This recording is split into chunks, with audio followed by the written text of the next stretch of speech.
बंधुओं राधे राधे। बंधुओं कुंडली का प्रथम भाव आपके जीवन की शुरुआत है। तो कुंडली का जो अंतिम भाव होता है 12वां भाव, वह आपकी मुक्ति का है। तो मुक्ति का तात्पर्य जीवन से मुक्ति का नहीं है। मुक्ति का तात्पर्य रोग, चिंता, भय, पीड़ा, सभी प्रकार के बंधनों से मुक्ति से तात्पर्य है। और गुरुदेव बृहस्पति 1 मई 2024 को आपके सारे बंधनों से मुक्ति दिलाने के लिए आपके वृष राशि में प्रवेश कर रहे हैं।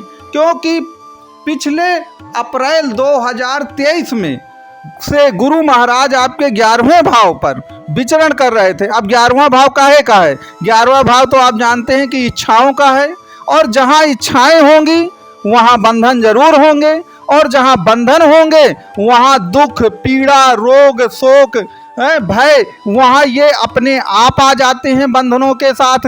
तो अब 12वें भाव पर गुरु का जो विचरण होगा वह आपको सभी प्रकार के इन दुखों के बंधनों से मुक्ति दिलाएगा।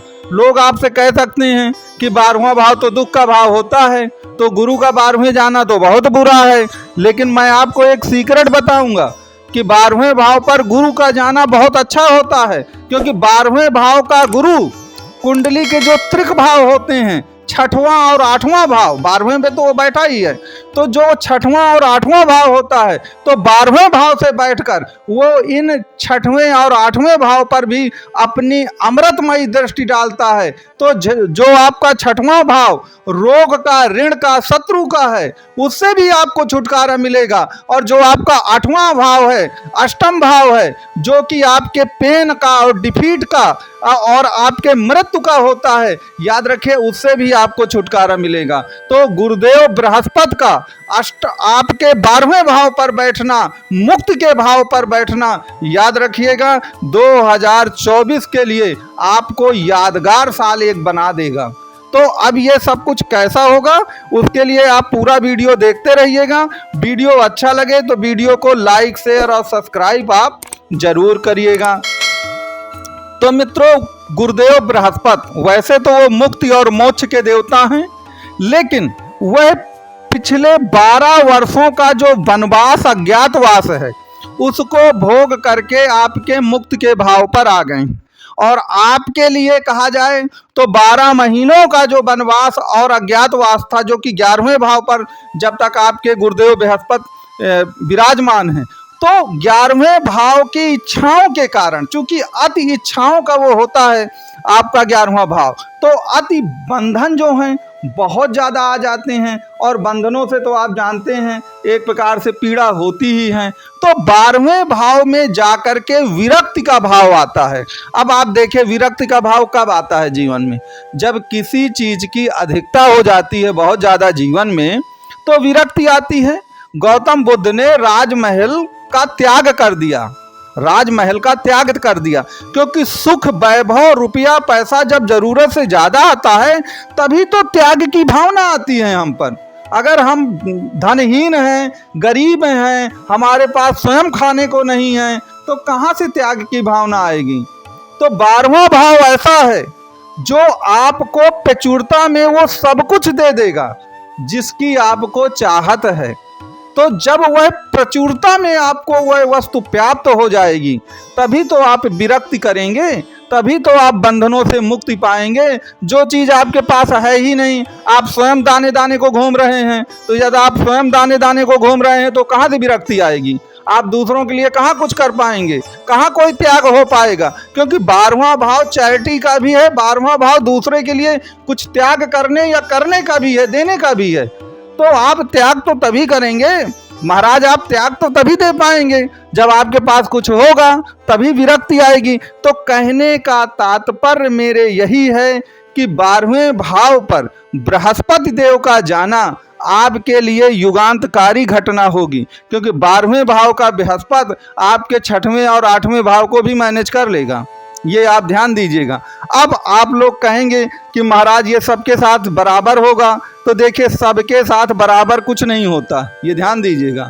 आपको अपनी जन्म कुंडली जरूर देखनी चाहिए और जन्म कुंडली में देखें कि बृहस्पति की इच्छा उसमें स्थिति क्या है बृहस्पति की। अगर आपकी जन्म कुंडली में बृहस्पति की स्थिति अच्छी है, वह शनिदेव के साथ नहीं है, क्योंकि याद रखिए शनिदेव के साथ बैठने पर विरक्ति का भाव कुछ ज़्यादा आता है और व्यक्ति सन्यासी बनने लगता है। तो आपको अपनी जन्म कुंडली को जरूर देखना पड़ेगा कि बृहस्पति किसके साथ बैठा है, ये भी आप देखिए। और दूसरे नंबर पर यह देखिए कि आपकी कुंडली में बृहस्पति उच्च का है कि नीच का है, उसकी डिग्री क्या है, वह किस नामांश में गया है। आपको ये सब चीजें देखनी होगी, उसी के अनुसार गोचर का आपको प्रतिफल मिलेगा। यदि कुंडली में गुरु की स्थिति बहुत अच्छी है तो गोचर का प्रतिफल भी उतना ही श्रेष्ठ होगा आपके लिए। यदि कुंडली में आपके गुरु की स्थिति वीक है तो फिर गुरु को आपको एक्टिवेट करना पड़ेगा, गुरु को आपको मजबूत करना पड़ेगा। गुरु मजबूत होगा तो जो प्रतिफल मैंने आपको अभी बताए हैं वह सभी प्रतिफल आपको 100% जो है मिलने जा रहे हैं। इस चीज़ को आपको याद रखना चाहिए। अब यहाँ पर कुछ बातें आपको और ध्यान देना है कि गुरुदेव बृहस्पति जो हैं वो सतमार्ग के और त्याग के और दान दक्षिणा के एक प्रकार से स्रोत होते हैं, चिन्ह हैं आपके। तो जो चीज आपके पास आए, चूंकि 12वां भाव ऑलरेडी त्याग का, कुछ देने का, विरक्ति का, बंधनों से मुक्ति का है, तो जो कुछ भी आपके पास आए जितना आप उसका त्याग करेंगे, आप देंगे लोगों को, त्याग की भावना से देंगे। कहने का तात्पर्य यह है कि 12वां भाव वो जो आपने भगवत गीता या में सुना है कि हमको कर्म करना है, फल की इच्छा नहीं करना है। हम लोग बंधनों में कब बंध जाते हैं? जब हम फल की इच्छा करने लगते हैं, इच्छाएं एकदम ऊपर चढ़ने लगती हैं और रिजल्ट जब वैसा नहीं आता तो मन में शोक, भय, निराशा आता है। तो ये कर्म करने का भाव तो है लेकिन फल की इच्छा करने का भाव नहीं है, क्योंकि निस्वार्थ भाव वाला ये भाव है 12वां। निस्वार्थ भाव से जो आप दूसरों के लिए कर, जब आप किसी एक गरीब की मदद करते हैं तो उस गरीब का जो भिखारी है उससे आपका क्या स्वार्थ है, क्या बनना है? आप तो एक मानवता के नाते ही उसके लिए कुछ कर देते हैं। तो यह 12वां भाव भी ऐसा है। तो यह कुछ देने का है और देने से आपकी बंधनों से मुक्ति होगी और जिस प्रकार की पीड़ा से आप गुजरे हैं पिछले वर्षों में वह पीड़ा आपकी खत्म होगी। और एक चीज़ ये याद रखिएगा कि 12वें में बैठा जो आपका गुरु है वो चतुर्थ भाव को भी देखेगा और चतुर्थ भाव आपकी मन की संतुष्टि और सेटिस्फैक्शन का भी है, तो वह भी आपको मन की संतुष्टि 100% मिलने वाली है।